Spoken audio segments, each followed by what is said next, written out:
فرط تنشيط المبيض.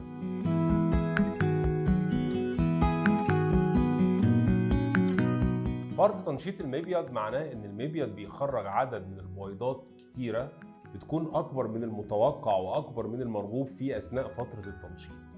وده بيدخل الجسم في حالة عامة من حالات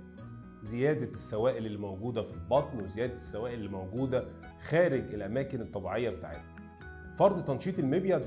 ليه تقسيمات كتيرة، بتبدأ من الحالات البسيطة ثم المتوسطة ثم الشديدة ثم الكريتيكال أو الخطيرة. أفضل علاج لفرط تنشيط المبيض هو البعد عن فرط تنشيط المبيض، إن أنا ما ادخلش فيه أصلا، وده بيكون باختيار البروتوكول المناسب، اختيار المناسب لجرعات التنشيط أثناء التنشيط، إعطاء الأدوية المفجرة المناسبة لأن في بعض الأدوية هي المسؤولة عن عمليات فرط التنشيط، وكمان التوقع المبكر جدا لحدوث فرط التنشيط. تاني طريقة من علاج فرط التنشيط هو محاولة التحكم في ان حالة فرط التنشيط ما تزيدش معانا من الحالة المتوسطة الى الحالة الشديدة، وده بيكون عن طريق استخدام بعض الأدوية أثناء فترة التنشيط، ثم استخدام أنواع معدلة من حقن التفجير، ثم تجميد الأجنة وعدم زرع الأجنة، ثم محاولة علاج الأعراض بشكل طبيعي وبشكل سليم.